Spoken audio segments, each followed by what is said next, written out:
na viongozi wote kama walivyotambulishwa kwenye itifaki.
Serikali itatekeleza uamuzi wa kupandisha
$92,498 kwa mwaka 2015 hadi kufikia watalii 884,484 Machi 2025, na mapato yatokanayo na utalii yameongezeka kutoka shilingi bilioni 60 mwaka 2015 na kufikia shilingi bilioni 223 mwezi Machi mwaka 2025.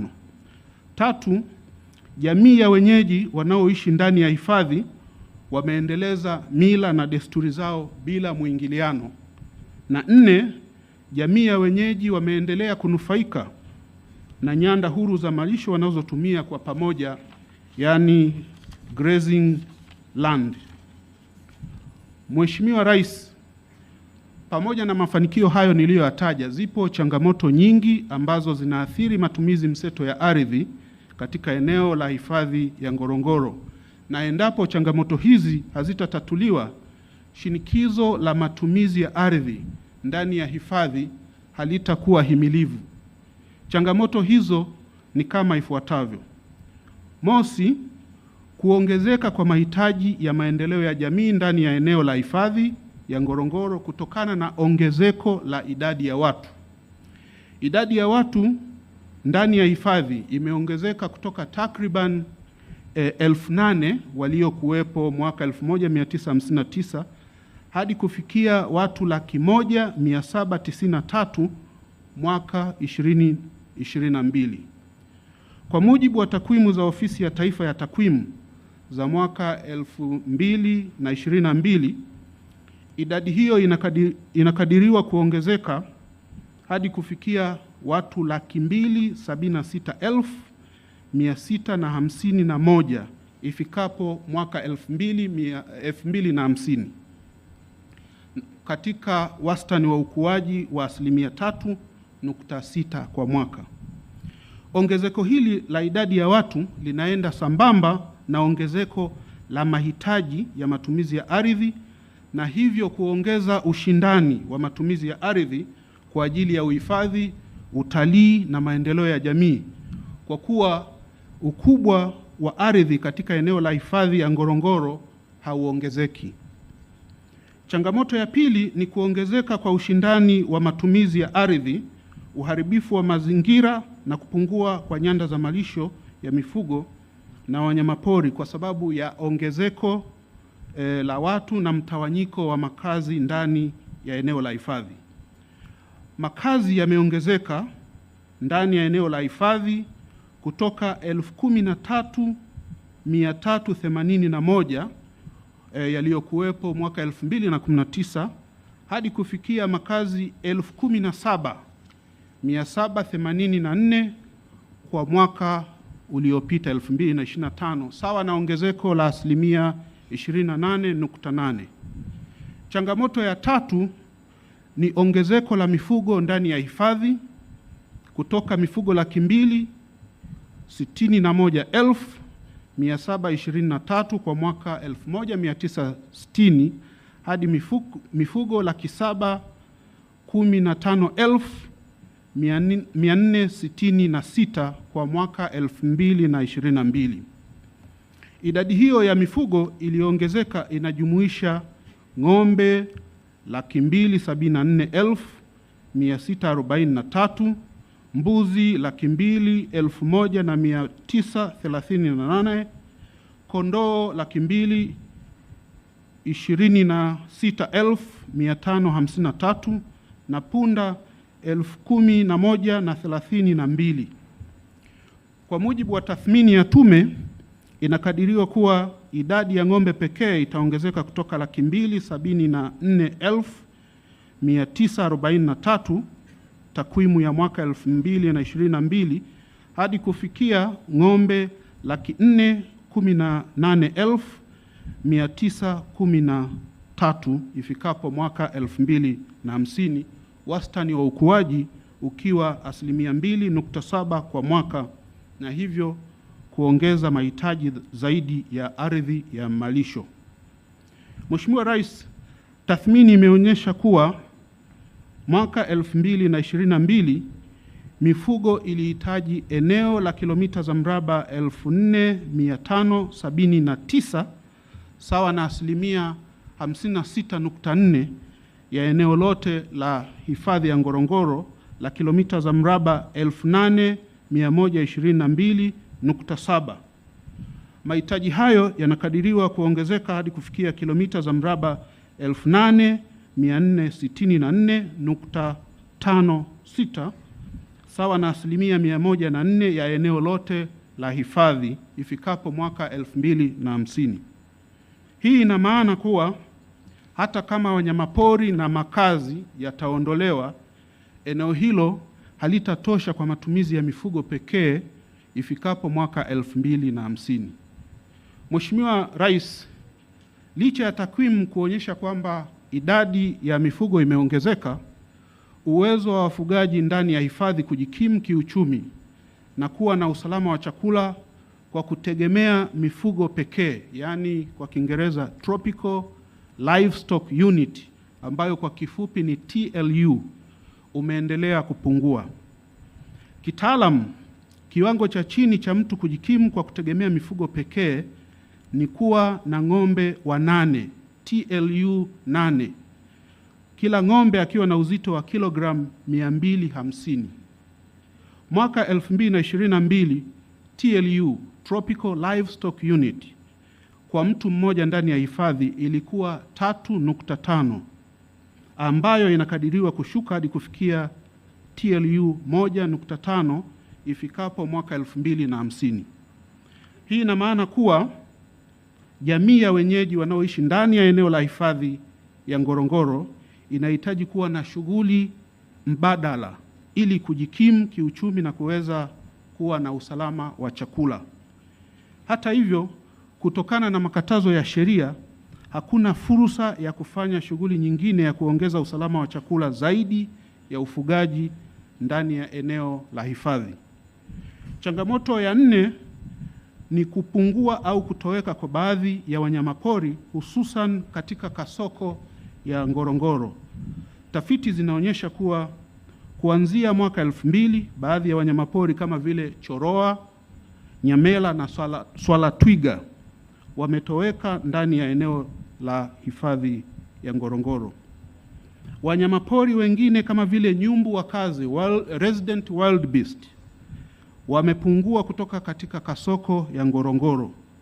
Kupungua au kutoweka huku kwa wanyamapori kunahusishwa na ongezeko la shughuli za kibinadamu na mabadiliko ya tabia nchi ndani ya hifadhi. Changamoto ya 5 ni migongano kati ya wanyamapori na binadamu, yani human wildlife conflicts, ambapo takwimu zinaonyesha kuwa wastani wa watu 7 wamekuwa wakiuawa na wanyamapori kila mwaka kuanzia mwaka 2015 hadi mwaka jana 2025, na kufanya jumla ya watu waliouawa kufikia 77.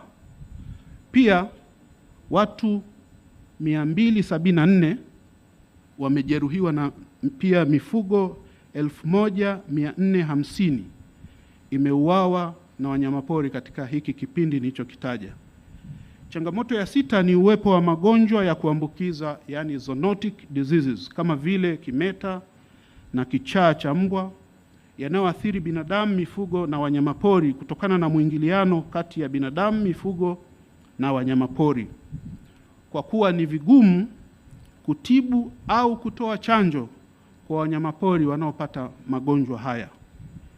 Changamoto ya 7 ni uharibifu wa mazingira unaotokana na shughuli za kibinadamu ambao unasababisha kupungua kwa uoto wa asili ndani ya eneo la hifadhi ya Ngorongoro.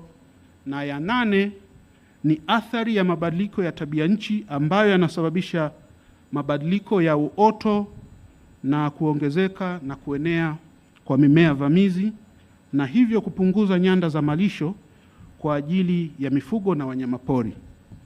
Hali hii inaongeza ushindani wa matumizi ya ardhi na ya malisho kwa ajili ya mifugo na wanyamapori, lakini pia inasababisha uharibifu wa mazingira.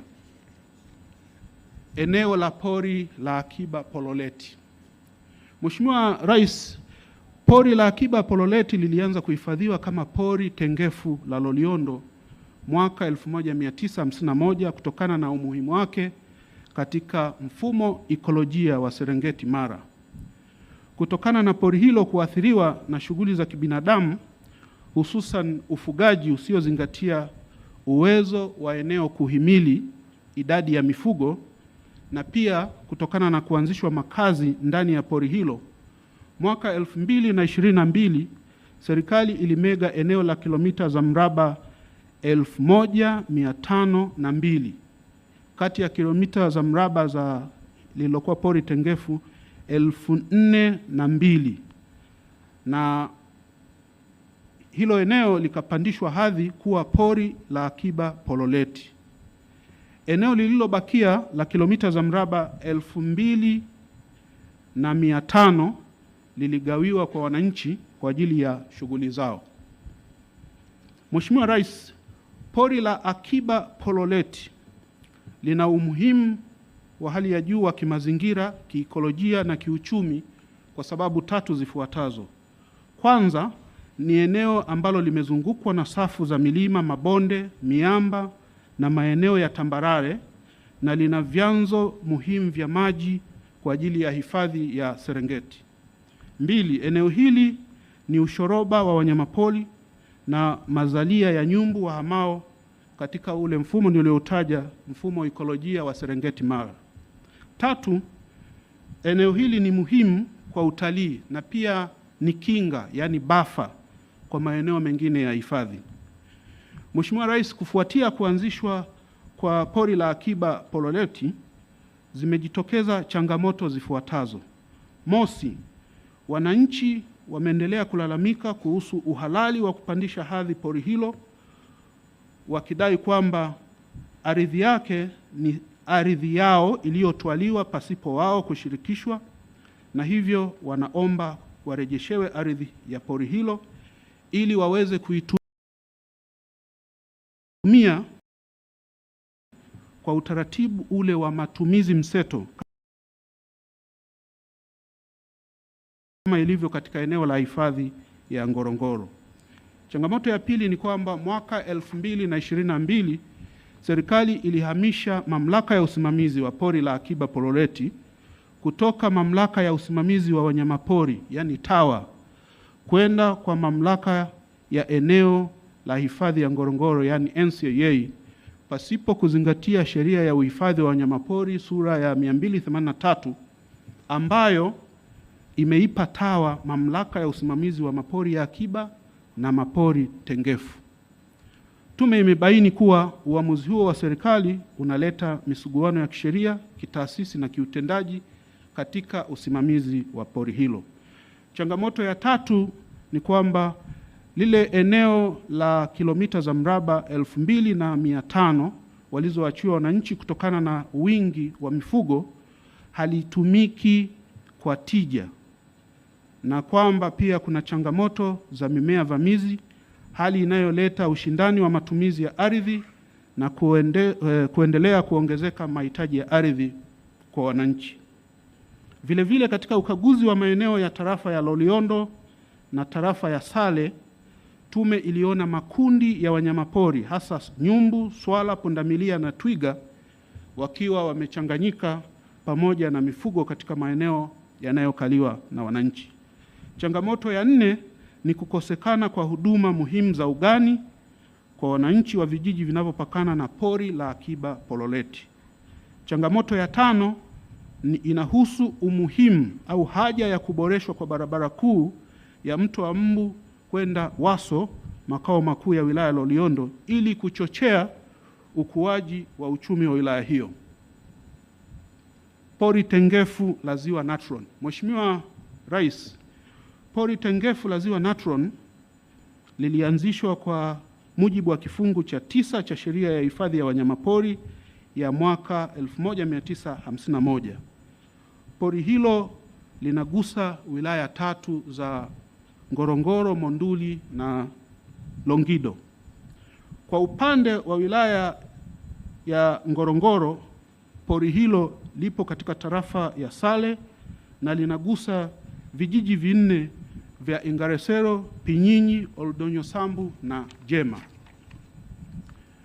Mheshimiwa Rais, changamoto iliyopo kwa wananchi wanaoguswa na pori hili ni hofu ya kupoteza ardhi wanaoitumia endapo serikali itatekeleza uamuzi wa kupandisha hadhi pori hilo kuwa pori la akiba. Aidha, ndani ya pori hilo kuna miundombinu iliyowekezwa na serikali na watu binafsi zikiwemo shule, zahanati, barabara, mawasiliano, utalii, maeneo ya kiutawala na miundombinu ya umwagiliaji maji. Vile vile kijiji cha Jema ambacho ni moja kati ya vijiji vilivyopo ndani ya pori hilo ni eneo ambalo mwaka 2006 lilitumika kutekeleza azma na mpango wa serikali wa kupunguza idadi ya watu ndani ya eneo la hifadhi ya Ngorongoro, ambapo jumla ya kaya 159 za wananchi zilihamishiwa katika kijiji hicho. Masuala mengineyo. Mfumo wa kimila wa uongozi wa jamii ya wenyeji. Mheshimiwa Rais, wilaya ya Ngorongoro ina jamii za makabila 4 ya Wamasai, Wasonjo, Wahadzabe na Wadatoga. Jamii hizi zimejenga nidhamu ya namna ya kuishi miongoni mwao kwa kutegemea rika na utoaji wa maamuzi unaozingatia utaratibu huo. Kimila, jamii ya Wamasai inaongozwa na wanaume Malaigwanan na kwa wanawake Ngaigwanak, na jamii ya Wasonjo inaongozwa na mabaraza ya wazee. Kutokana na tathmini iliyofanyika, mifumo ya kimila ina ushawishi mkubwa kwa wananchi katika utoaji wa maamuzi, hususan kwenye masuala ya ardhi na uongozi. Aidha, viongozi hao ndio hutoa uamuzi wa mwisho kuhusu masuala yanayohusu maslahi ya jamii husika. Hata hivyo, utekelezaji wa mifumo hii, baadhi ya mifumo, unakinzana na mifumo rasmi iliyopo ndani ya serikali.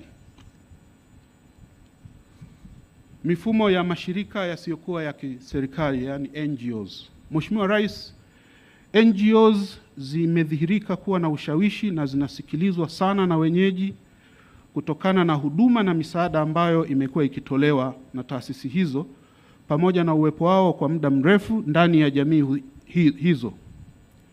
Baadhi ya NGOs zimeonekana kutekeleza malengo yake katika hali ya kukinzana na mifumo rasmi ya serikali katika wilaya ya Ngorongoro. Pia zipo dalili kuwa baadhi ya taasisi hizo zinatumika kueneza propaganda ya upotoshaji dhidi ya jitihada mbalimbali za serikali kwa wananchi, hasa kuhusu uhifadhi endelevu. Mapendekezo ya tume. Mheshimiwa Rais, tume ulioiunda inatamani kuona jamii ya wenyeji inawekewa utaratibu wa kuwa na maisha bora kama ilivyo kwa Watanzania wote.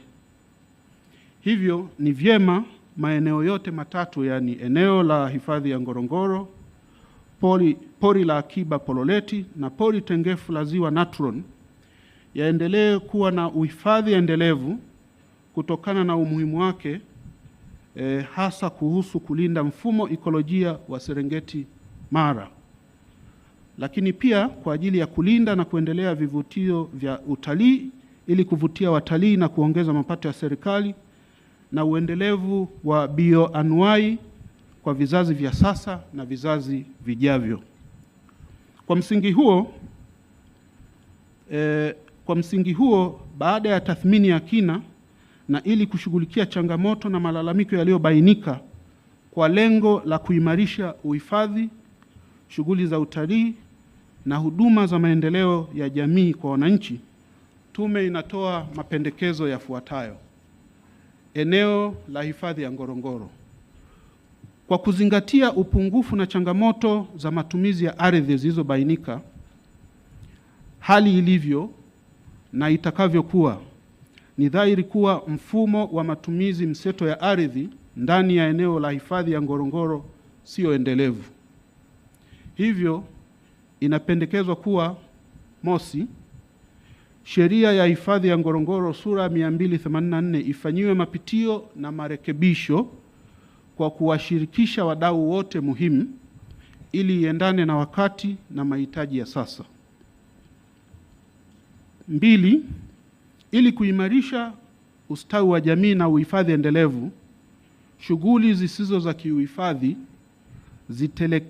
zitekelezwe nje ya eneo la hifadhi. Tatu, ili kuondoa uvamizi ndani ya eneo la hifadhi ya Ngorongoro, mamlaka ya usimamizi wa eneo la hifadhi ya Ngorongoro iwatambue na kuwaorodhesha kwenye kanzidata wakazi wote wa eneo la hifadhi ya Ngorongoro, makazi yao, mifugo, na kuwapa cheti, yani certificate of residence, kulingana na matakwa ya kifungu cha 23 cha sheria ya hifadhi ya eneo la Ngorongoro. 4, uhamaji katika eneo la hifadhi ya Ngorongoro uwe endelevu na uwekewe msingi wa kisheria. Mheshimiwa Rais, kutokana na kufifia kwa uhusiano na ushirikiano kati ya wananchi na mamlaka ya hifadhi ya eneo la Ngorongoro, na hivyo kupunguza ufanisi, katika utekelezaji wa majukumu ya uhifadhi, utalii na maendeleo ya jamii ndani ya eneo hilo, tume inapendekeza kuwa: mosi, uhusiano wa Baraza la Wafugaji na mamlaka ya usimamizi wa eneo hili la hifadhi uimarishwe, ikiwa ni pamoja na kuweka utaratibu wa matumizi ya fedha ndani ya baraza hilo kwa kuzingatia taratibu za matumizi ya fedha za umma.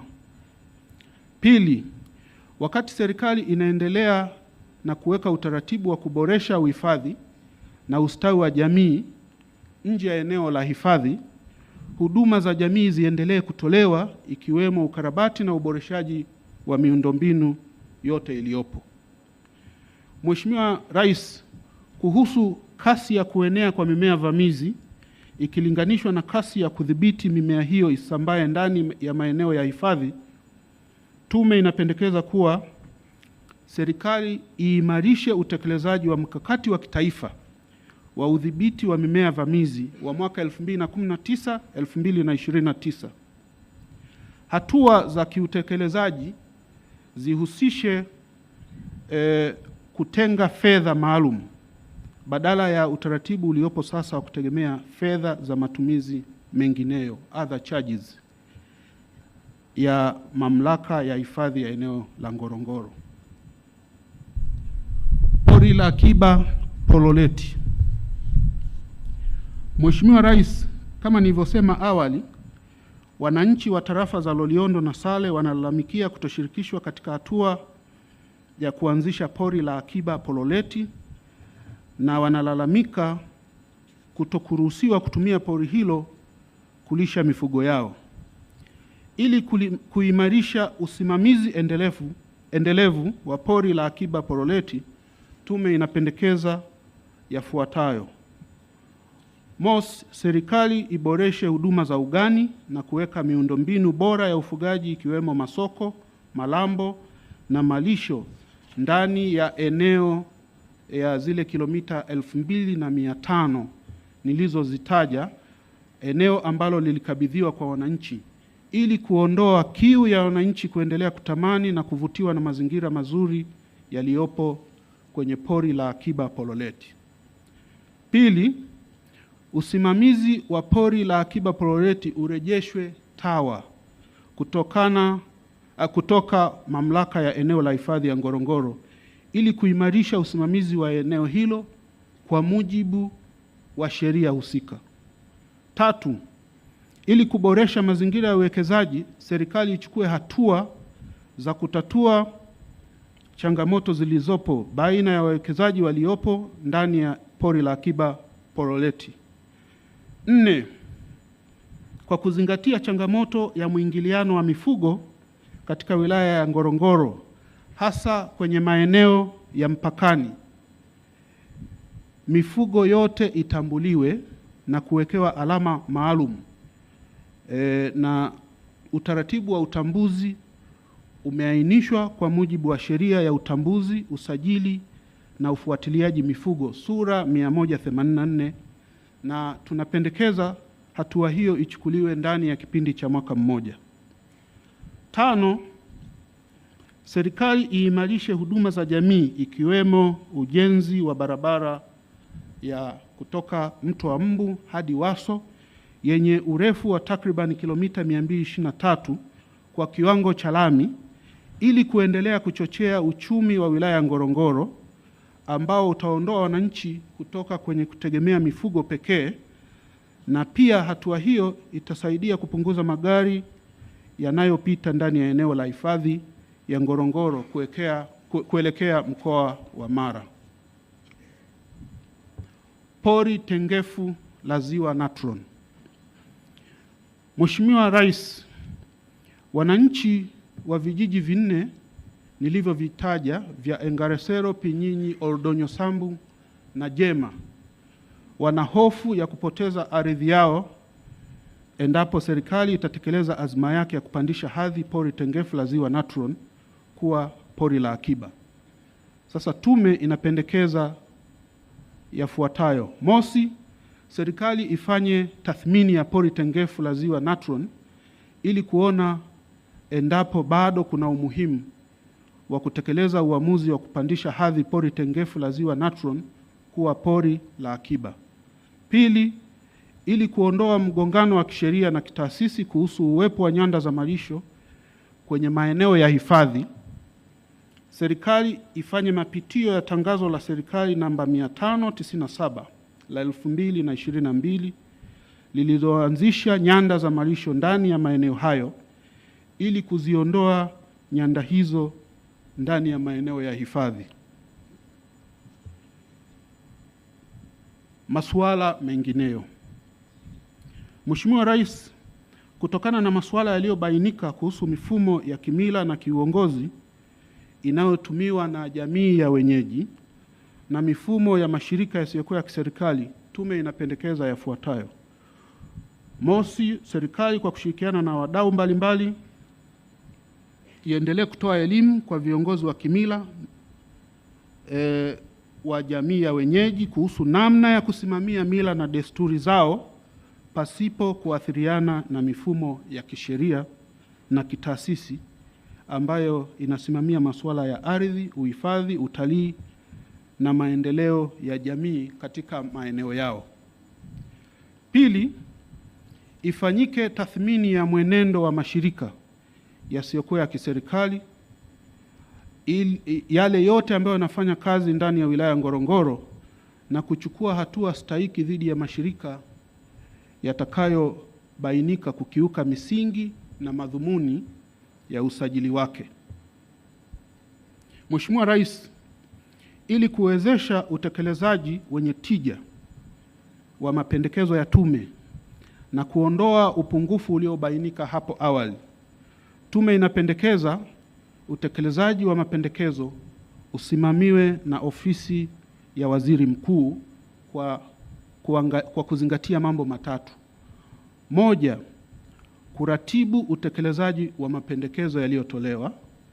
Pili, kuandaa mpango kazi wa utekelezaji wa mapendekezo. Na tatu, kufanya ufuatiliaji na tathmini ya utekelezaji wa mapendekezo. Mheshimiwa Rais, baada ya kusema hayo, kwa heshima na taadhima, ninaomba kuwasilisha kwako kitabu cha taarifa ya tume, muhtasari wa taarifa hiyo, lakini pia kitabu cha picha, yani photo book, kama package moja. Mheshimiwa Rais, kwa heshima na taadhima, naomba kuwasilisha. Asante. Mheshimiwa Rais, tunaomba usogee mbele na waheshimiwa viongozi wote tukae kwa sababu picha zinapigwa kutoka kule nyuma. Tukae. 1, 2, 3, makofi mengi. Mheshimiwa Jaji Ndika anakabidhi taarifa hiyo. Asante sana, tunawashukuru. Kama alivyozungumza Katibu Mkuu Kiongozi, inayofuata sasa ni ile tume iliyofanya tathmini juu ya zoezi la uhamaji wa hiari kutoka Ngorongoro. Injinia Musa Iyombe, kwa heshima na taadhima, karibu.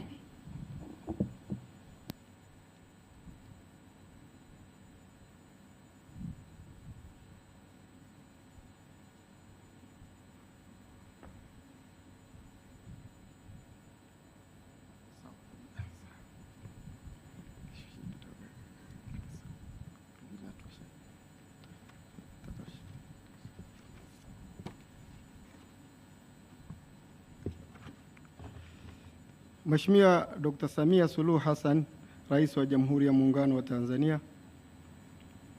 Mheshimiwa, na mimi nitambue itifaki kama ilivyokuwa imetambulishwa. Mheshimiwa Rais, naomba nianze kwa kumshukuru sana Mwenyezi Mungu mwingi wa rehema kwa kutujalia uhai na afya njema iliyotuwezesha kuandaa taarifa hii muhimu kwa maslahi ya taifa letu. Kwa unyenyekevu mkubwa natoa shukrani zangu za dhati kwako Mheshimiwa Rais kwa kuniamini mimi pamoja na wajumbe wenzangu 8 na Secretariat kufanya tathmini ya zoezi la uhamaji wa hiari kwa wakazi wa eneo la hifadhi ya Ngorongoro. Mheshimiwa Rais, Tarehe 23 Disemba 2024 uliunda tume na kuizindua tarehe 20 Februari 2025 ili iweze kufanya tathmini ya zoezi la uhamaji wa hiari kwa wakazi waliopo ndani ya eneo la hifadhi ya Ngorongoro mkoani Arusha kwenda Msomera wilaya ya Handeni, Saunyi wilaya ya Kilindi, hizi zipo mkoa wa Tanga, na Kitwai wilaya ya Simanjiro ambayo iko mkoa wa Manyara na maeneo mengine. Mheshimiwa Rais, tume ilifanya kazi kwa kuzingatia hadidu za rejea 15 ilizopewa na imeandaa taarifa yenye kurasa 318. Katika kutekeleza jukumu lake, tume ilipitia nyaraka mbalimbali, iliitisha mikutano ya ndani na ya hadhara, mahojiano ya ana kwa ana na wadau mbalimbali wakiwemo Mheshimiwa Waziri Mkuu mstaafu, mawaziri wa wizara husika, makatibu wakuu wa sekta zilizohusika na zoezi la uhamaji wa hiari, wakuu wa mikoa ya Arusha, Manyara na Tanga, wakuu wa wilaya ya Ngorongoro, Simanjiro, Handeni na Kilindi, uongozi wa mamlaka ya eneo la hifadhi ya Ngorongoro, wataalamu mbalimbali, mashirika yasiyo ya kiserikali yani NGOs, wadau wa utalii, viongozi wa dini, viongozi wa kimila, malaigwana na wananchi kwa ujumla. Aidha, tume ilitembelea kata zote 11 za tarafa ya Ngorongoro ili kupata uwakilishi wa vijiji 25 ndani ya tarafa pamoja na vijiji vya Kitwai B, Saunyi na Msomera. Mheshimiwa Rais, matokeo ya tathmini yanaonyesha kuwa dhamira ya serikali ya kutekeleza zoezi la uhamaji wa hiari ili kuboresha maisha ya wananchi na kulinda ekolojia ya hifadhi ya Ngorongoro halijafanikiwa kama ilivyotarajiwa. Wakati tume inatoka uwandani, kulikuwa na kaya 1678 sawa na 7.3% ya kaya 23,000 zinazoishi ndani ya eneo la hifadhi ya Ngorongoro. Hizo kaya 1678 ndio zilizohama tayari, na mifugo 40,593 sawa na 5.7% ya mifugo 715,466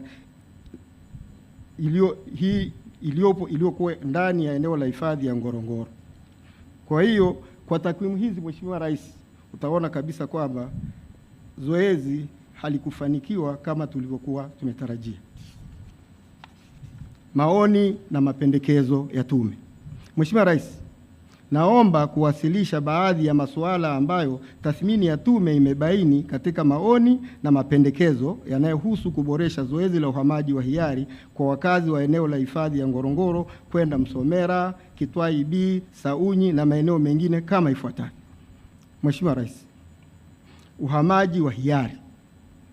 Mheshimiwa Rais, tume ina maoni kuwa kwa kupitia taarifa mbalimbali wakati wa tathmini na majadiliano na wadau, inaonyesha dhahiri uamuzi wa kuhama kwa wakazi waliomo ndani ya eneo la hifadhi ni la msingi sana.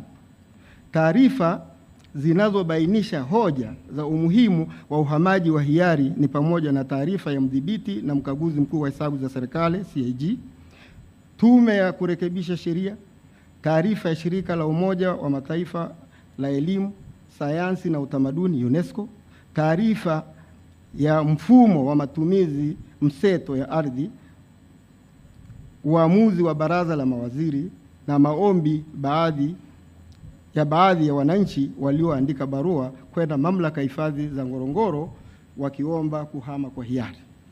Mheshimiwa Rais, tume inapendekeza kuwa zoezi la uhamaji wa hiari liendelee kwa kuratibiwa, kusimamiwa na kutekelezwa ipasavyo kwa kuzingatia maboresho yaliyoshauriwa na tume hii. Hivyo, uhamaji wa hiari uendelee kwa wananchi kwenye maeneo yaliyotengwa na serikali ya Kitwai B, Msomera, Saunyi na maeneo mengine. Pendekezo hili linatokana na ukweli kuwa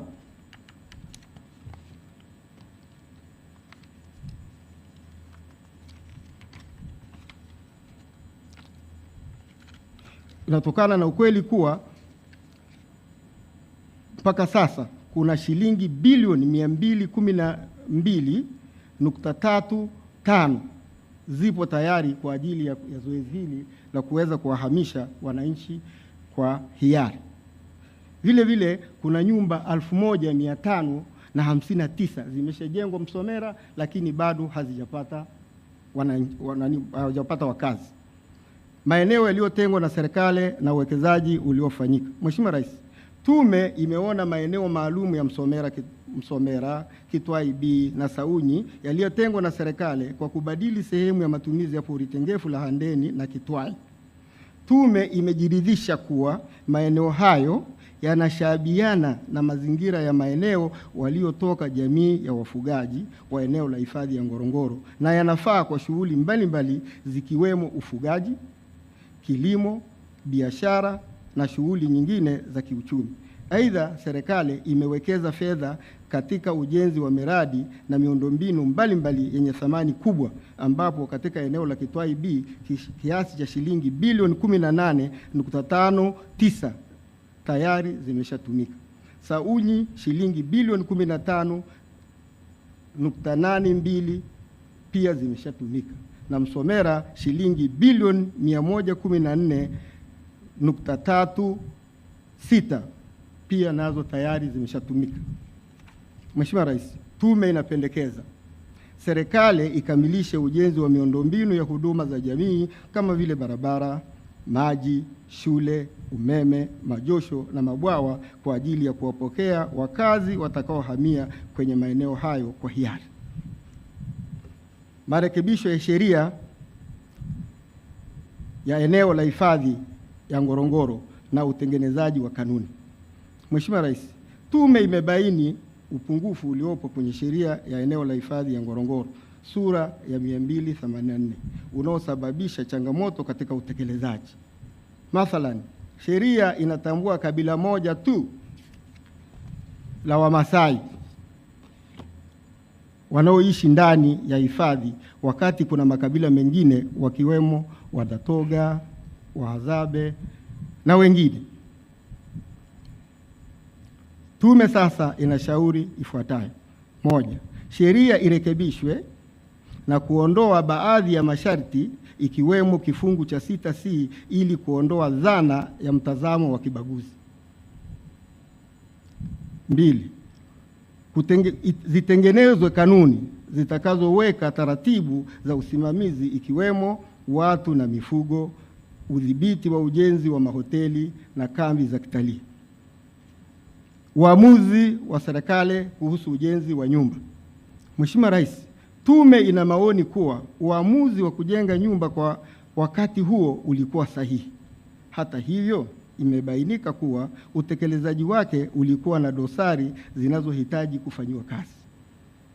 Mheshimiwa Rais, tume inapendekeza kuwa serikali isitishe uamuzi wa kujenga nyumba kwa ajili ya wananchi wanaohamia katika eneo la Msomera, Kitwai B na Saunyi.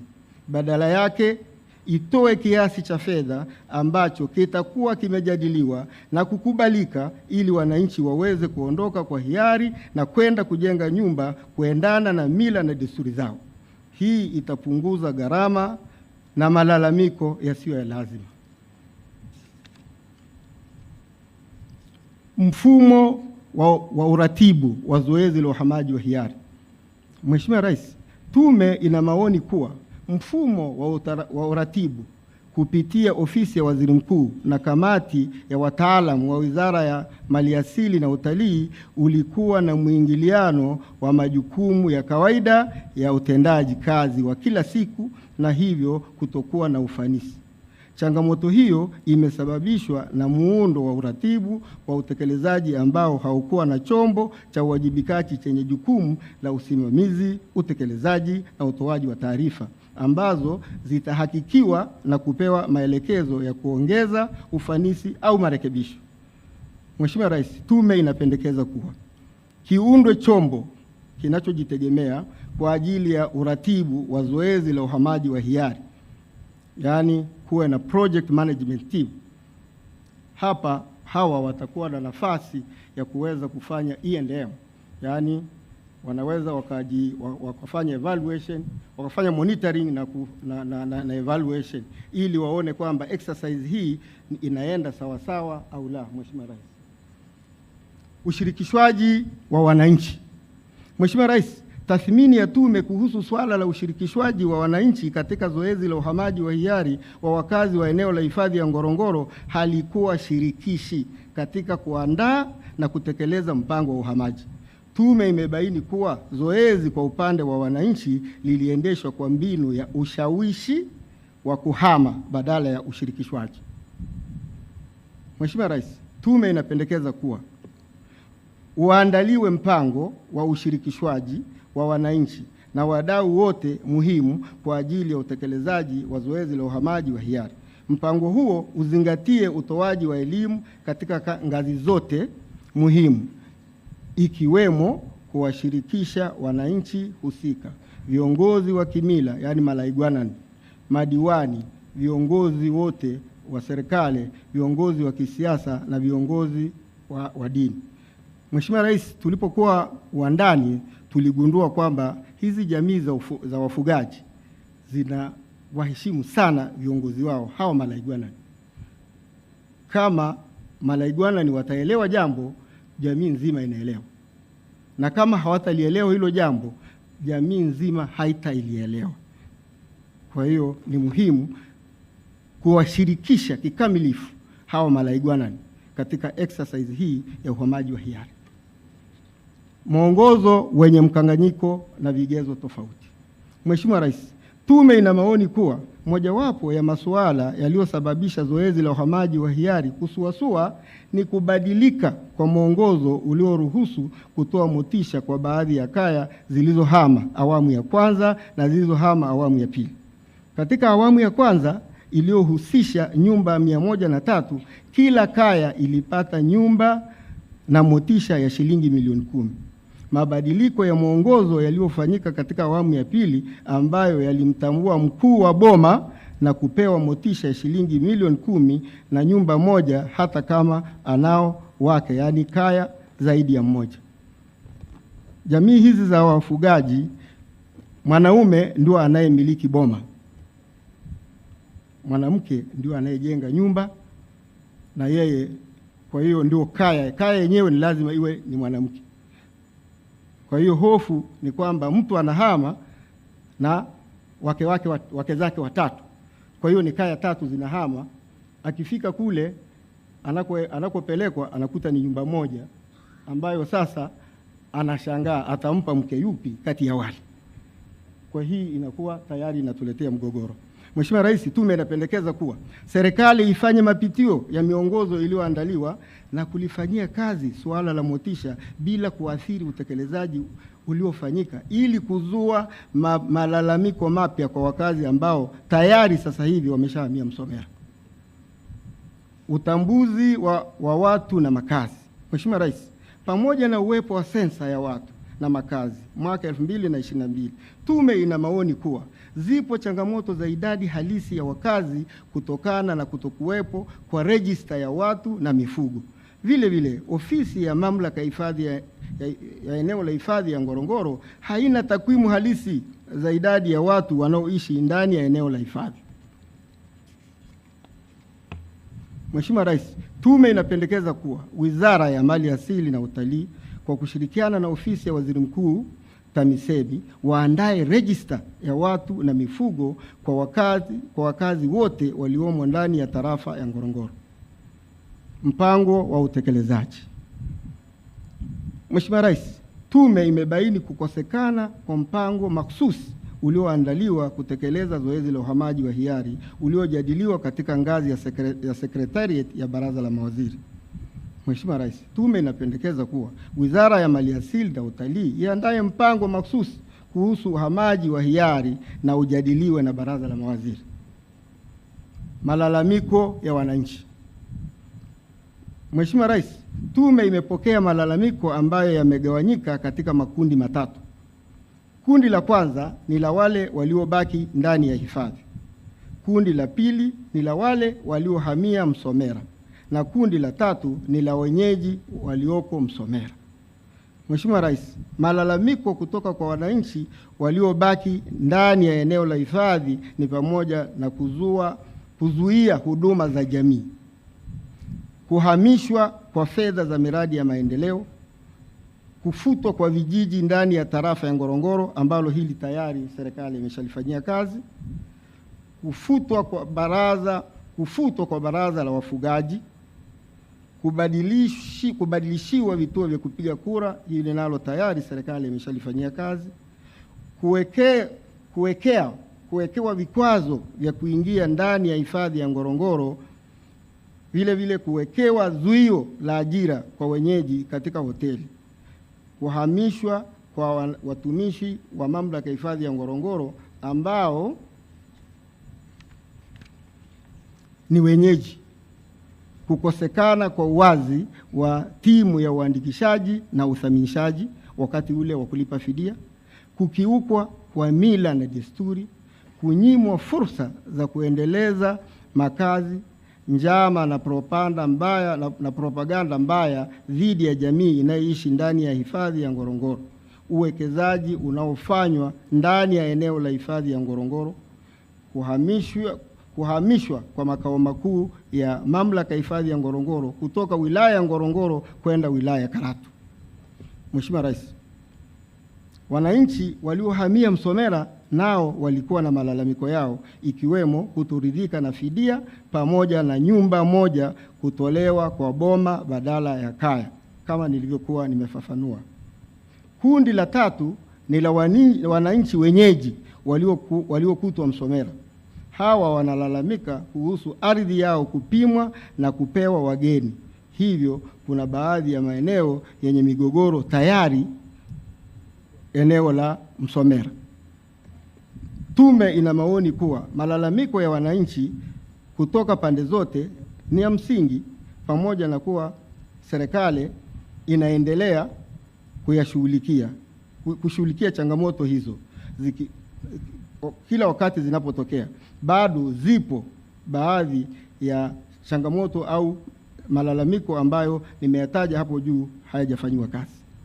Mheshimiwa Rais, tume inapendekeza kuwa dosari zilizozorotesha zoezi la uhamaji wa hiari na kusababisha wananchi kulalamika zirekebishwe ili wananchi waendelee kuhama kwa hiari. Ofisi ya Waziri Mkuu, TAMISEMI na Wizara ya Ardhi, Nyumba na Maendeleo ya Makazi ziende zikatatue mgogoro ambayo tayari imeshatokea eneo la Msomera.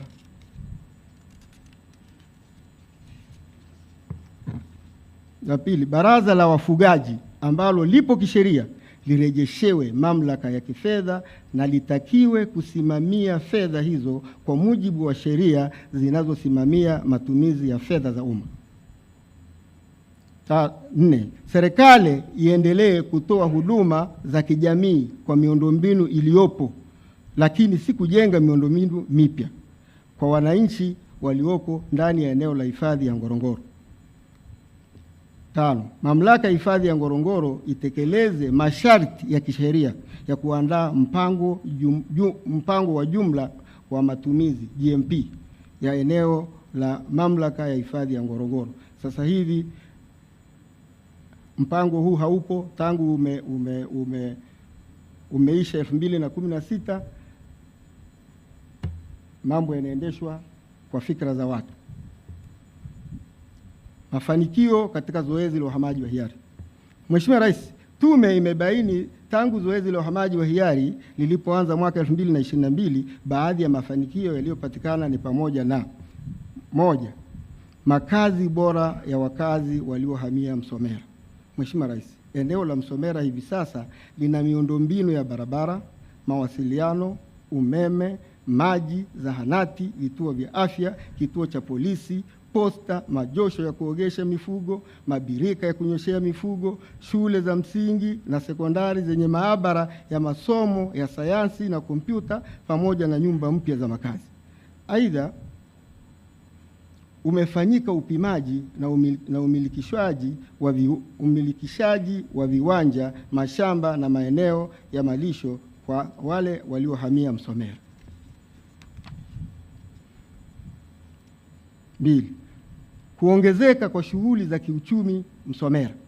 Mheshimiwa Rais, baadhi ya wakazi waliohamia Msomera hivi sasa wanajikita kwenye kilimo kinachowawezesha kuvuna mazao ya chakula kama vile mahindi, maharagwe na mihogo, kiasi cha kuwafanya wajitosheleze kwa chakula na kuuza ziada. Pamoja na kilimo, wananchi wanafanya shughuli nyingine za kujiingizia kipato, ikiwemo biashara ya kuuza mifugo yao kwenye minada iliyoanzishwa. 3. Miundombinu iliyojengwa Kitwai B na Saunyi.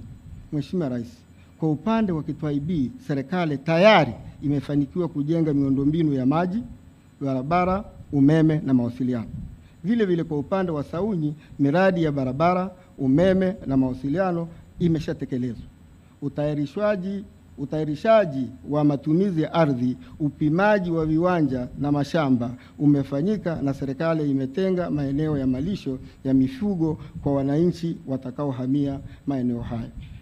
Mheshimiwa Rais, tume inapendekeza kuwa kamati za usalama zichukue jukumu la kuhakikisha usalama wa miundombinu katika maeneo ya Kitwai B ambapo sasa hivi hakuna watu, Saunyi vile vile sasa hivi hakuna watu, na Msomera kwenye eneo lile ambazo kuna nyumba 1559 hazina wakazi.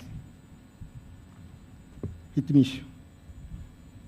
Mheshimiwa Rais, kwa kuhitimisha wasilisho langu, naomba niseme kuwa pamoja na changamoto zilizojitokeza wakati wa utekelezaji wa zoezi la uhamaji wa hiari, uamuzi wa serikali kuhamisha wakazi wa eneo la hifadhi ya Ngorongoro ulikuwa sahihi.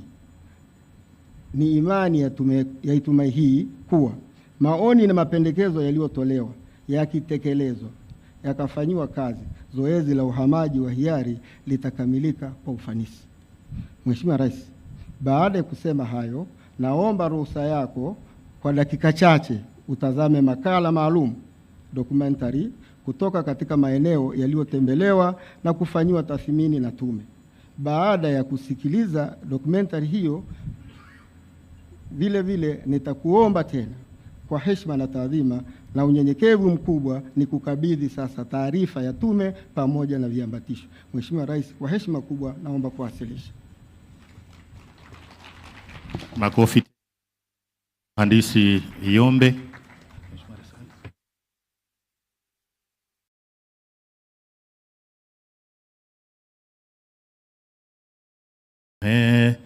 Tupige tena makofi. Na asante.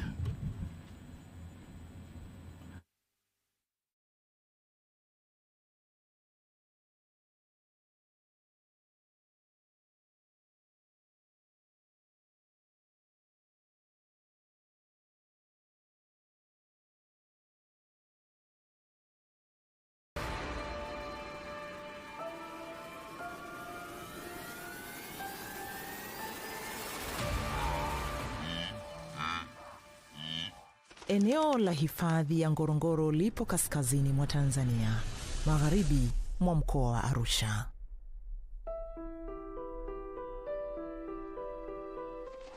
Ni moja ya maeneo muhimu zaidi kiikolojia barani Afrika na duniani, hasa baada ya kutambuliwa na UNESCO kama eneo la urithi wa dunia.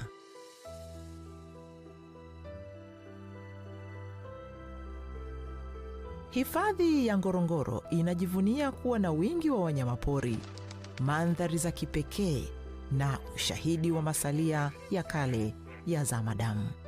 Lakini kinachoifanya Ngorongoro kuwa ya kipekee zaidi ni kuishi pamoja kwa binadamu na wanyamapori ndani ya mfumo mmoja wa matumizi mseto ya ardhi. Hapa jamii ya Wamasai huchunga mifugo yao katika nyanda za kale za volkano, wakishirikiana na wanyama wa mwituni.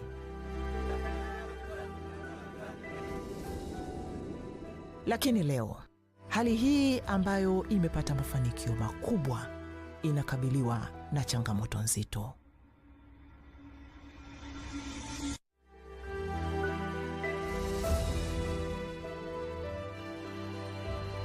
Tukianza na mafanikio ya uhifadhi, mfumo huu wa matumizi mseto umefanikiwa kulinda upekee wa Ngorongoro, hasa katika maeneo maalum ambayo hayaruhusiwi kufanya shughuli za kibinadamu.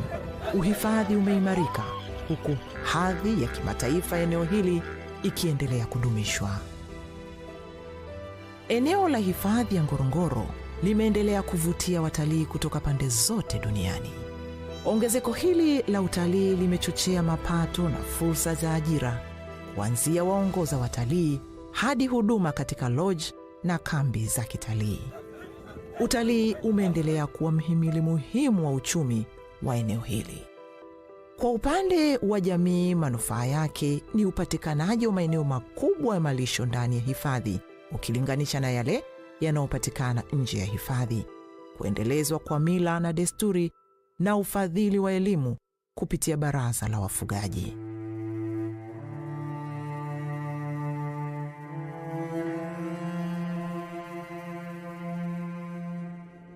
Hata hivyo, mafanikio haya yanaambatana na matatizo kadhaa yanayoongezeka kwa kasi.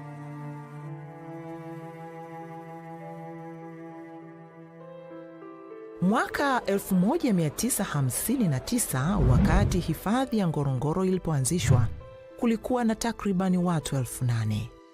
Mwaka 2022 idadi hiyo ikafika watu 1,793.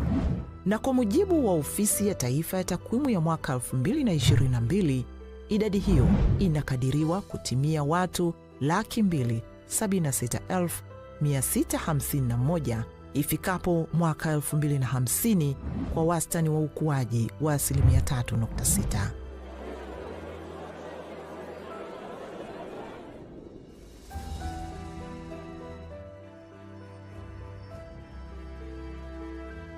Hali hii inaongeza mahitaji ya matumizi ya ardhi kwa makazi, huduma za kijamii na shughuli za kiuchumi, wakati ukubwa wa eneo la hifadhi ya Ngorongoro hauongezeki. Kwa upande mwingine, makazi ya binadamu yameongezeka kutoka maboma 13,381 mwaka 2019 hadi kutimia maboma 17,734 mwaka 2025, ongezeko la 28.8%.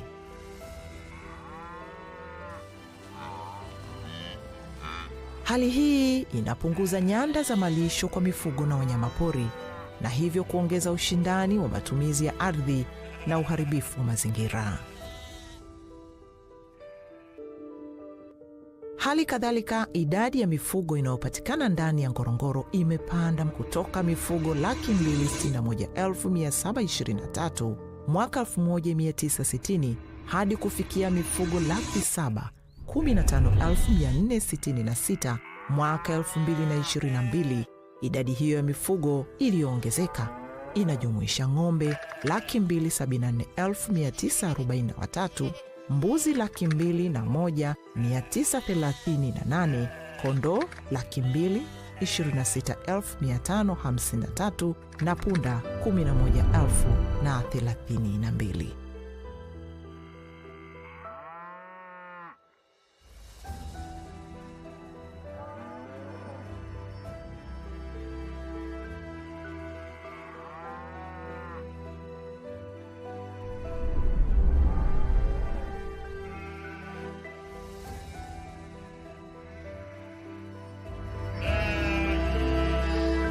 Tathmini hii inaonyesha kwamba ili kuweza kuishi vyema mwaka 2022, mifugo ilihitaji kilomita za mraba 4,579 sawa na 56.4% ya eneo lote la hifadhi ya Ngorongoro lenye ukubwa wa kilomita za mraba 8,122.70. Mahitaji haya yanakadiriwa kuongezeka hadi kufikia kilomita za mraba 8,464.56 sawa na 104% ya eneo lote la hifadhi ya Ngorongoro ifikapo mwaka 2050. Hii inamaanisha wanyama pori na makazi ndani ya eneo la hifadhi ya Ngorongoro vikiondolewa kabisa, eneo hili halitoshi hata kwa matumizi ya mifugo pekee ifikapo mwaka 2050, na hivyo kutoa hitaji la lazima la eneo jingine ili kukidhi mahitaji ya ufugaji.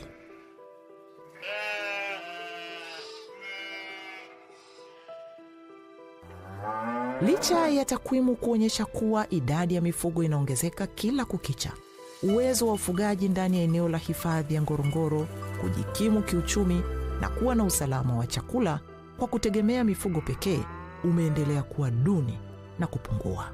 Kwa kawaida, kiwango cha chini cha mtu kujikimu kwa kutegemea mifugo pekee ni ng'ombe 8 wenye uzito wa kilogramu 250 kwa kila ng'ombe mmoja, yani Tropical Livestock Unit. Mwaka 2022, Tropical Livestock Unit kwa mtu mmoja ndani ya eneo la hifadhi ya Ngorongoro ilikuwa ni 3.5, ambayo inakadiriwa kushuka hadi kufikia Tropical Livestock Unit 1.5 kwa mtu ifikapo mwaka 2050.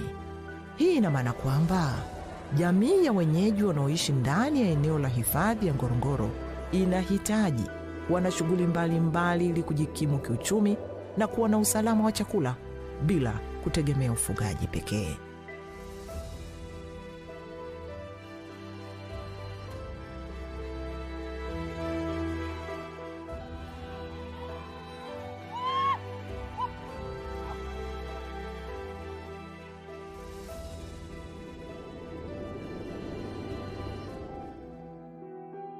Kwa upande mwingine, tafiti zinaonyesha kwamba baadhi ya wanyamapori kama vile choroa, nyamera na swala twiga wametoweka kabisa katika bonde la Ngorongoro. Wanyamapori wengine kama vile nyumbu wakazi, yani resident wild beast, wamepungua kutoka 1600 mwaka 1960 hadi kufikia 600 mwaka 2020. Swala tomi wamepungua kutoka 1500 mwaka 1965 hadi kufikia 1500 mwaka 2019. Na swala granti wamepungua kutoka swala 1700 mwaka 1965 hadi kutimia 400 tu hapo mwaka 2019. Kupungua au kutoweka kwa wanyamapori hao kunahusishwa na ongezeko la shughuli za kibinadamu katika bonde hilo.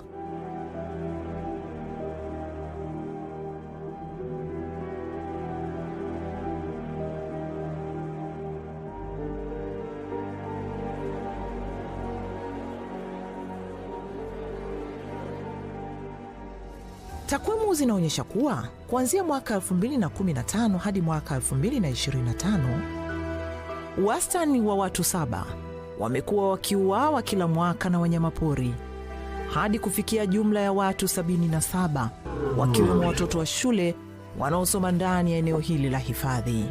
Wamekasirika kweli wenyeji, wanasema sisi tunataka watoto wetu ama tunaua wale simba. Unataka mtoto asome yale mazingira, kweli kabisa nikutendee haki. Watu 274 wamejeruhiwa na mifugo 1450 imeuawa na wanyamapori katika kipindi hicho. Uwepo wa magonjwa hatarishi ya kuambukiza, yani zoonotic diseases, kama kimeta na kichaa cha mbwa yanaathiri binadamu, mifugo na wanyamapori kutokana na mwingiliano kati ya mifugo, wanyamapori na maisha ya kila siku ya jamii. Mnyama yoyote aliyekufa kwa kimeta, unaona kimeta ni hatari. Ukitaja kimeta hakuna utalii. Director of Veterinary Service au Wizara ya Afya wakadeclare tuna kimeta Tanzania hii, utalii wote hawaji.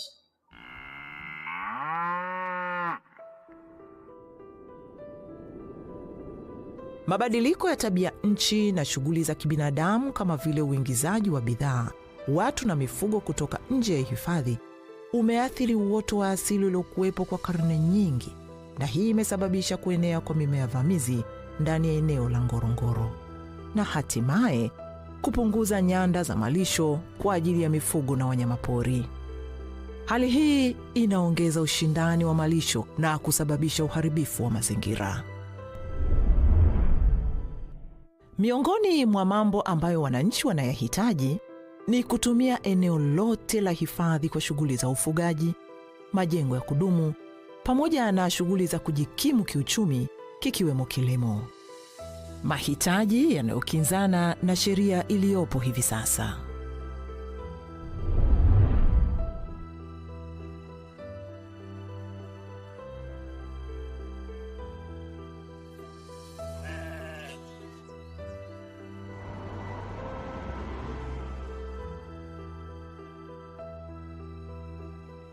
Utekelezaji wa Dira ya Taifa ya Maendeleo mwaka 2050 unasisitiza jamii kuwa na makazi bora ya maendeleo ya kijamii, kiuchumi na mazingira, pamoja na kuunganisha miundombinu ya huduma za kijamii kama vile afya, elimu, nishati safi, maji safi na salama na utunzaji wa mazingira. Hii ina maana kuwa jamii ya wenyeji wa Ngorongoro wanahitaji huduma bora za kijamii kama umeme wa uhakika, huduma za afya za kisasa, makazi bora, shule, maji na huduma za mifugo nje ya maeneo yaliyohifadhiwa. Mustakabali wa Ngorongoro kwa sasa uko njia panda. Kila njia tutakayoichagua ina faida na hasara zake, si kwa uhifadhi tu, bali kwa jamii, utalii na eneo hili la urithi wa dunia. Njia ni 3. Mosi, hali ibaki kama ilivyo hivi sasa, au tuondoe wanyamapori na kuacha eneo hili kwa ajili ya ufugaji pekee ama uhamaji wa jamii pamoja na mifugo yao ili kupisha uhifadhi na ekolojia ya eneo hili. Hatimaye ni lazima tuchague njia moja yenye manufaa endelevu. Hebu tuziangalie hizo njia 3. Mosi, je, hali hii ibaki kama ilivyo hivi sasa? Kwa ongezeko la idadi ya watu kwa 1160 na ongezeko la mifugo la 173.4. Ikiwa hakuna kitakachobadilika, tafiti za kisayansi zinaonyesha kwamba aina zaidi ya wanyamapori watatoweka kama ilivyotokea kwa choroa, nyamera na swala twiga. Utalii utaporomoka na kusababisha hifadhi ya Ngorongoro kutoweka ifikapo mwaka 2050. Pili, je, tuondoe wanyamapori na kuacha eneo hili kwa ajili ya ufugaji pekee? Hii ni njia nyingine inayopendekezwa kuwaondoa wanyamapori ili kupisha ufugaji na shughuli zingine za kibinadamu. Kwa mtazamo wa awali inaonekana rahisi, lakini matokeo yatakuwa makubwa na mabaya. Ekolojia ya Ngorongoro, Serengeti na Masai Mara itapotea kabisa, kwani eneo hili ndipo yalipo mazalia ya nyumbu wahamao, yani the Great Migration. Hadhi ya urithi wa dunia itaondolewa. Utalii utaporomoka mara moja na kusababisha pato la taifa kushuka, kwani utalii unachangia zaidi ya 17%. Njia ya 3 inaibuka. Njia hii inayojikita katika uendelevu wa muda mrefu wa eneo hili. Njia hii inalenga uhamaji wa jamii pamoja na mifugo yao ili kupisha uhifadhi na ekolojia ya eneo hili.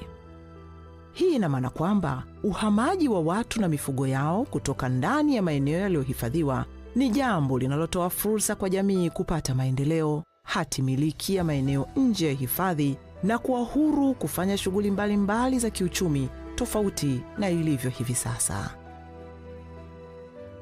Matokeo ya haraka ya njia hii ni kwamba ushindani wa matumizi ya ardhi ndani ya Ngorongoro unaanza kupungua. Nyasi za asili zitaanza kurejea, mimea vamizi inaanza kudhibitiwa, idadi ya wanyamapori inaanza kuongezeka, ubora wa utalii unaimarika.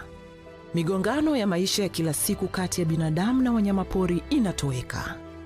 Familia zilizohamishwa zinapata fursa mpya: umiliki wa ardhi, umeme wa uhakika, upatikanaji wa maji, shule za kisasa na huduma za afya, shughuli za kiuchumi zikiwemo kilimo na biashara. Bila shaka njia ya 3 inaonyesha manufaa endelevu kwa jamii, uhifadhi na utalii na urithi huu wa dunia. Hatuna budi kujiuliza maswali magumu. Je, kwa mazingira ya sasa, watu na wanyamapori wanaweza kuendelea kuishi kwa pamoja? Je, ni haki kuendelea kusisitiza watu kuishi maisha duni ndani ya hifadhi?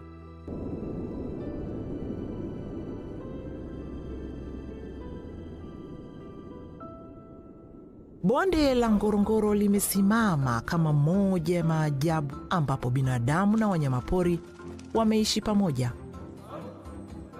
Lakini leo uwiano huu umekuwa dhaifu na unabadilika kwa kila sekunde.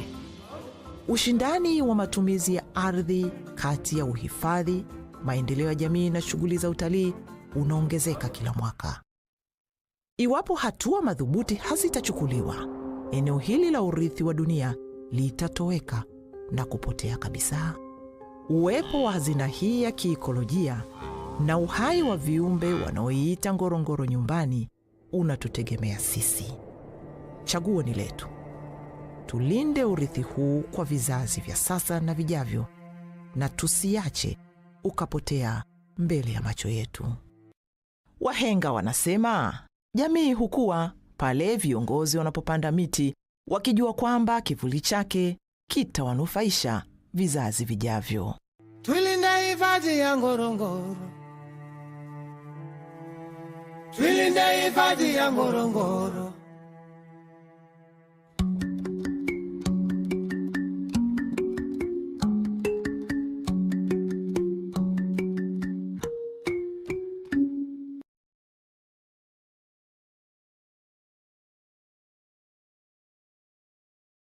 Na hapana shaka kama wale ambao hatukuwa tunajua hali halisi ya Ngorongoro ilivyo, makala hii itakuwa imetufunua macho na kutupa uelewa kwa kiasi kikubwa.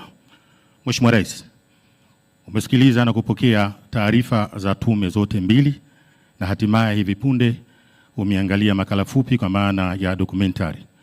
Kwa heshima na taadhima, Mheshimiwa Rais, na kuomba sasa nikukaribishe ili uweze kuzungumza na hadhara hii, lakini pia uzungumze na taifa kupitia vyombo mbalimbali vya habari. Mheshimiwa Rais, kwa heshima na taadhima, karibu. Naomba tusimame kwa heshima, Mheshimiwa Rais.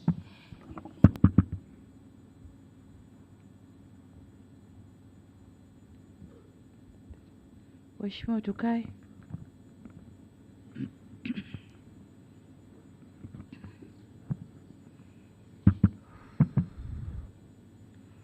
Mheshimiwa Dr. Emmanuel John Nchimbi, Makamu wa Rais wa Jamhuri ya Muungano wa Tanzania, Mheshimiwa Dr. Mwigulu Lameck Nchemba, Waziri Mkuu wa Jamhuri ya Muungano wa Tanzania, Mheshimiwa Jaji George Mcheche Masaju, Jaji Mkuu wa Tanzania, Mheshimiwa Daniel Baransilo, Naibu Spika wa Bunge la Jamhuri ya Muungano wa Tanzania, Balozi Dr. Moses Mpogole Kusiluka, Katibu Mkuu Kiongozi, kini nitambue uongozi wa Chama cha Mapinduzi ulioko nasi hapa, Makamu Mwenyekiti, Katibu Mkuu na wote mliopo nasi, lakini pia uongozi wa vyama vingine vya siasa waliopo nasi hapa.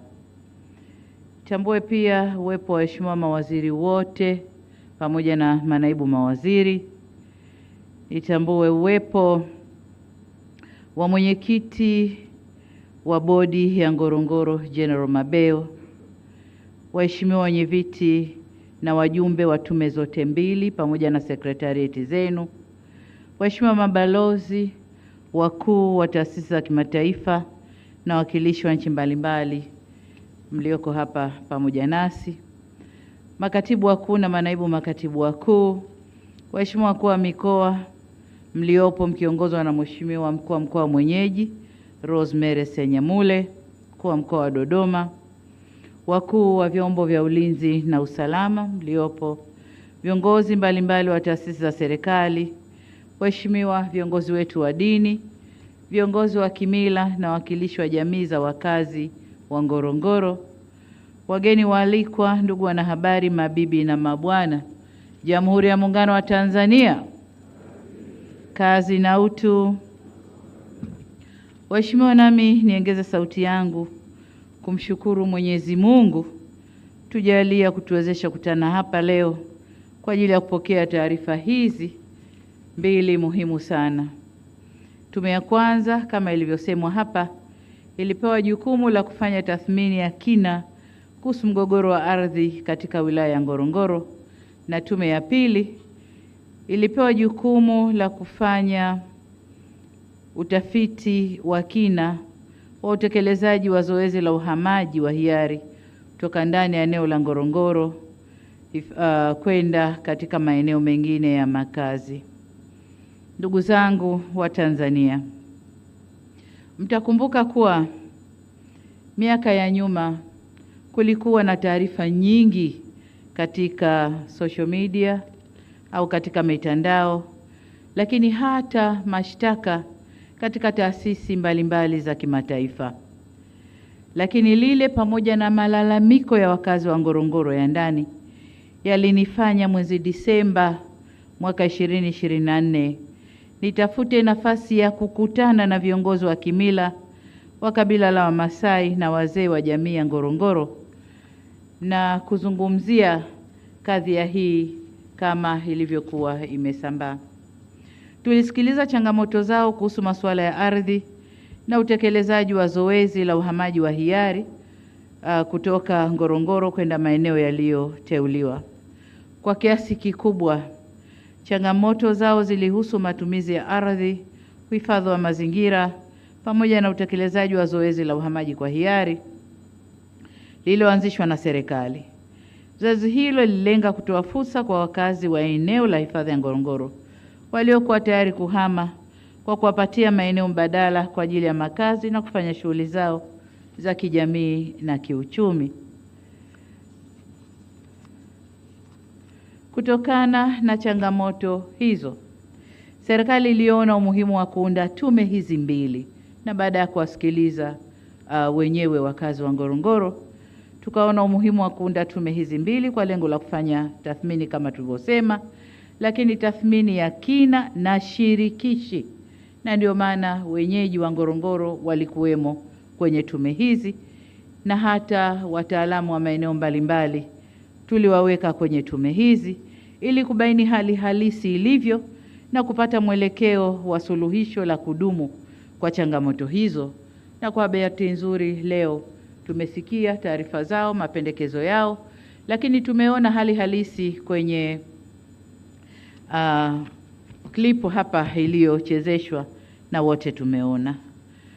Lakini serikali imechukua hatua hizo pamoja na changamoto zilizojitokeza kwa sababu zifuatazo. Kwanza, Ngorongoro ni urithi wa dunia, sio tu wa Tanzania, lakini ni urithi wa dunia na uko kwenye vitabu vya dunia chini ya shirika la UNESCO. Kwa hiyo ni lazima sisi ambao tumeshushiwa Ngorongoro na Mwenyezi Mungu tulinde urithi huu wa dunia. Ni eneo pekee ambalo lina ukubwa au kina cha mita 600 kwenda chini, na ikazuka hiyo crater kwa miujiza ya Mungu, na leo mambo yale yapo Tanzania, lakini si tu matokeo yale na utajiri uliomo kwenye eneo lile. Lakini vile vile ni eneo ambalo bayanuai yake ni nzuri na haina ushindani duniani. Kuna wanyama wa aina zote, wanaokula majani na wanaokula wenzao, na kwa bahati mbaya wanakula hata watu. Tumeona kwenye filamu iliyoonyeshwa hapa.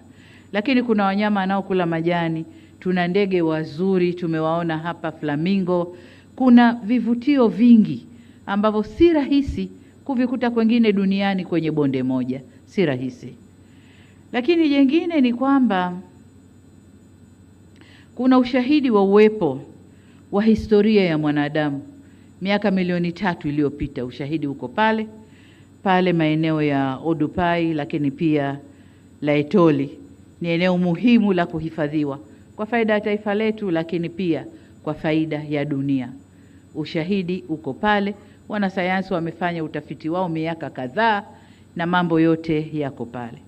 Lakini pia Ngorongoro ni eneo lenye misitu ya aina nyingi. Hata tulivyoona tu kwenye ile filamu, ukiangalia tu unafurahi moyo wako msitu ulivyotanda Ngorongoro. Kuna savana, kuna woodlands, kuna maeneo ya misitu mengine, lakini pia kuna maeneo ya volkano ambazo nyingine zinaaminika bado ziko hai pale Mpakai na Olmote. Kwa hiyo ni eneo la kuhifadhiwa, ni eneo la kunyenyekewa kwa faida ya taifa, lakini kwa faida pia ya ulimwengu au dunia yetu. Ngorongoro ni eneo la kufanyia ibada na tamaduni za wenyeji wetu. Ina maana kuna watu wako Ngorongoro. Kwa hiyo watu pia ni asset. Tuna asset ya Ngorongoro kama creator fiziki yenyewe ya Ngorongoro, lakini pia watu waliomo mle na wenyewe ni asset yetu ambayo ina manufaa kwa taifa letu. Ni eneo la utalii wa shughuli nyingi. Pale kuna utalii wa game drive, kuna utalii wa kutembea kwa miguu, kuna utalii wa kuangalia ndege na kupiga picha, kuna utalii wa aina tofauti tofauti ndani ya eneo moja. Sasa kutokana na umuhimu wa eneo hilo, kuna mchanganyiko wa shughuli za watu, binadamu ambao ni aseti yetu na mifugo yao, lakini pia ule urithi wa ulimwengu ndani ya eneo lile. Sasa kwenye filamu wamesema tuko kwenye crossroad. Tufanyeje? Watu ni wetu, ni aseti yetu na mifugo tunawahitaji. Ngorongoro tunaihitaji. Tufanyeje? Kamati hizi zimetoa mapendekezo ambayo kama serikali tutakwenda kuyafanyia kazi. Kwa ujumla, nitumie nafasi hii pia kuwapongeza wenyeviti na wajumbe wa tume hizi kwa kukubali kutwishwa jukumu hili zito. Najua lilikuwa ni zito. Mambo yalikuwa ni mengi ya kujadili. Mizunguko ilikuwa ni mingi. Kuonana na watu wengi wenye mawazo tofauti ilikuwa ni jukumu zito. Lakini ni muhimu sana kwa nchi yetu. Niwapongeze kwa kazi kubwa na ya kizalendo mlioifanya kwa bidii, uadilifu na weledi ili kutimiza jukumu mlilopewa. Waheshimiwa wenyeviti wa tume na ndugu wajumbe, nimesikiliza kwa kina taarifa za tume zote mbili na kutazama makala ya video iliyoandaliwa ambayo imeonyesha hali halisi ya maeneo mliyoyatembelea. Kimsingi, taarifa za tume zimeonyesha umuhimu wa kulinda mfumo ekolojia unayounganisha eneo la hifadhi ya Ngorongoro, pori la akiba Pololeti na maeneo ya Ziwa Natron. Haya maeneo ni maeneo muhimu sana sana kwa nchi yetu. Mbali ya mambo yaliyoonyeshwa hapa na yaliyozungumzwa, kuna vitu sasa tunaanza kujua viko kwenye maeneo yale na ni muhimu kwa taifa letu. Kuna madini yanayotafutwa ulimwenguni yako kwenye maeneo hayo. Kwa hiyo ni maeneo ya kuyalinda, ni maeneo muhimu kwa taifa letu.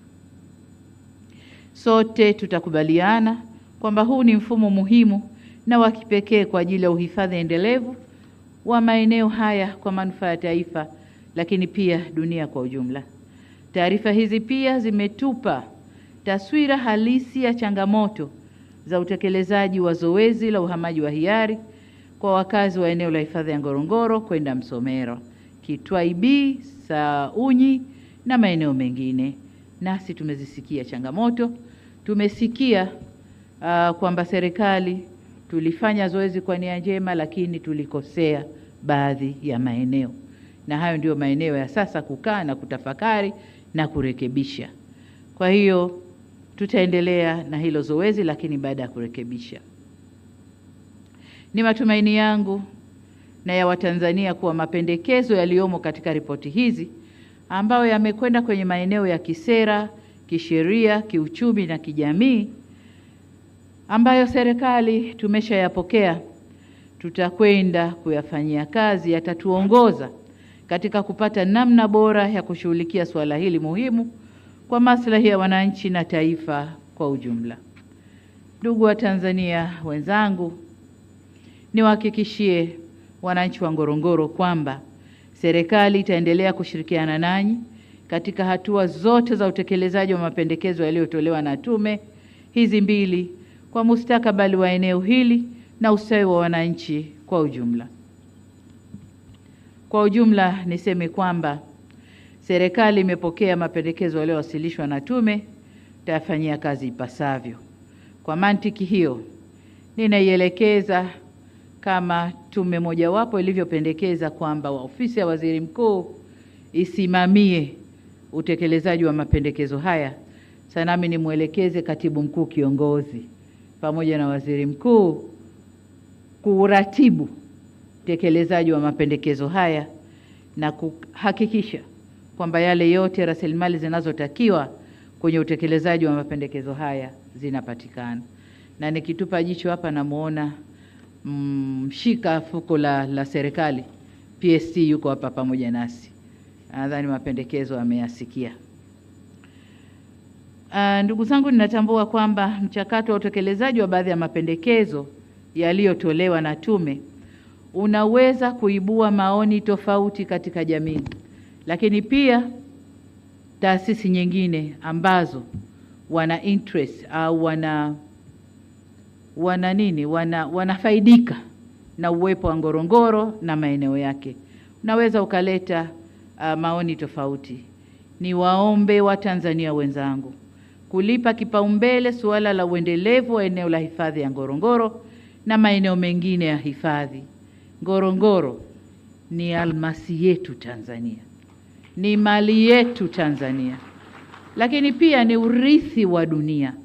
Wale wote wanaoleta maneno kwa faida zao, kwa wanayoyaona wao, sisi Ngorongoro Mungu ameishusha kwetu Tanzania. Kwa hiyo ni yetu wa Tanzania, lakini ni urithi wa dunia papo hapo. Hatuna budi kuienzi tunu hii ambayo Mwenyezi Mungu ametujalia. Kwa umoja wetu, tunao wajibu wa kulinda na kuyahifadhi maeneo haya kwa mustakabali wa maslahi ya wenyeji wa eneo hilo, lakini pia mustakabali wa taifa letu na dunia kwa ujumla. Napoelekea kuhitimisha, nirejee shukrani zangu sana za dhati kwa wenyeviti na wajumbe wa tume hizi mbili na sekretarieti zenu kwa kazi kubwa ambayo mmeifanya. Kazi zenu zimeweka msingi muhimu wa maamuzi ya serikali katika kushughulikia suala hili muhimu kwa taifa. Na hichi kilichofanyika ndiyo wanasema nini? Uongozi wa watu kwa ajili ya watu. Kama kuna malalamiko ya watu, natumia watu wenyewe wa Tanzania. Nendeni katizameni na tukubaliane nini tunafanya. Huko miaka ya nyuma zingetoka pesa nyingi kutafuta kamati za ushauri kutoka nje, mabingwa. Wakati wao wametoka nje wanakuja kufanya consultative services kwetu kwa Ngorongoro ambayo ipo kwetu. Tunaishi nayo. Kwa tulichokifanya hiki ni Utanzania. Hongereni sana. Sasa nihitimishe kwa kuhakikishia kwa serikali itaendelea kushirikiana na wananchi na wadau mbalimbali kupata suluhu za kudumu kwa changamoto mbalimbali zinazotokea ndani ya nchi yetu. Na tunafanya hivyo ili tuweze kulinda uhuru wetu, tamaduni na mila zetu, lakini na heshima yetu kama taifa, kama nchi. Baada ya kusema hayo, niseme sasa kwamba mapendekezo ya tume hii, taarifa za tume mbili ambazo niliziunda sasa yamepokelewa na serikali. Tunakwenda kwa utekelezaji wake, na asanteni sana kwa kunisikiliza. Asante. Naomba tusimame, makofi mengi kwa Mheshimiwa Rais. Tuongeze tena makofi mengi kwa Mheshimiwa Rais. Asante. Naomba tukae. Mheshimiwa Rais, baada ya yote kukamilika, naomba uridhie tupate picha za kumbukumbu ambazo tutapiga hapo juu ulipo. Ninawaomba wenzangu wasaidizi tuondoe meza na kiti haraka iwezekanavyo ili zoezi liendelee.